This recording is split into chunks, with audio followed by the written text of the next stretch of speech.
Hey guys, Nick Pelshot here with a bit of American history on Nick Talks America. As always, I'm brought to you by my good friends Chris and Lee at New American Funding. Today we start a multi-part series on the history of armed forces in America. But before we get started, I wanted to say a few things to those out there with perhaps a tainted view of the U.S. Armed Forces. I've heard some people say, why do we make such a big deal about thanking them for their service? Isn't that what they signed up to do? Okay, shut up and drink your overpriced coffee. Let me explain something to you.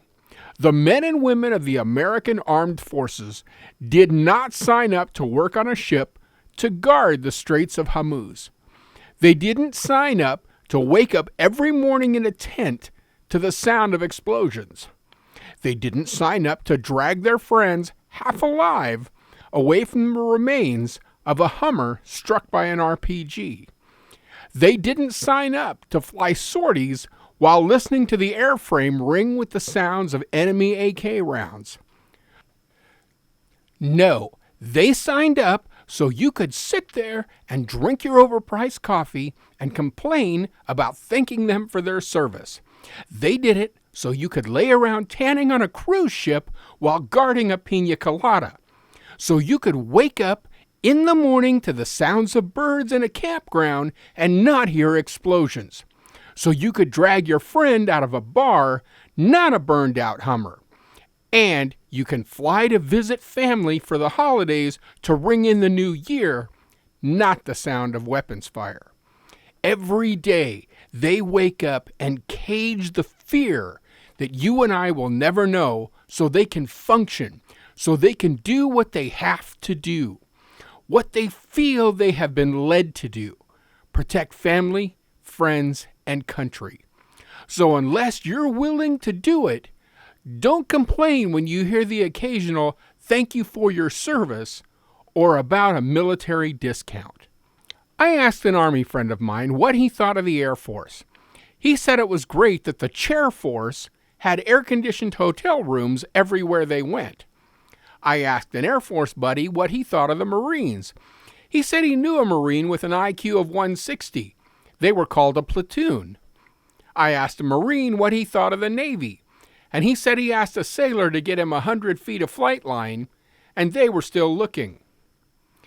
I asked a sailor what he thought of the Army, and he said they're still looking for batteries for their chem lights.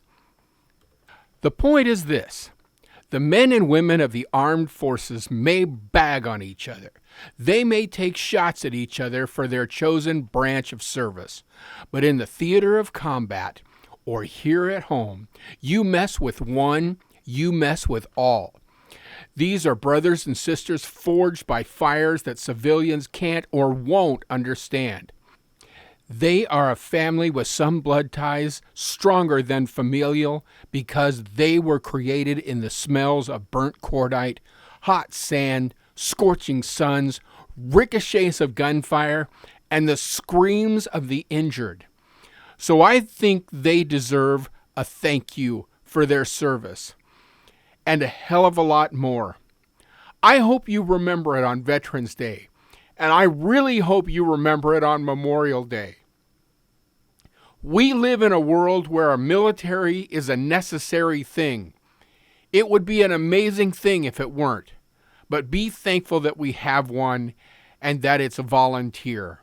And be thankful for the brave people that have chosen to be a part of it. Next week, the history of the United States Army. But for now, if you have a question about your military benefits, especially about buying a house through your military benefits, talk to my friends Chris and Lee at New American Funding. Lee is a former Navy man and knows his stuff. And if he doesn't, he can put you in touch with people who do.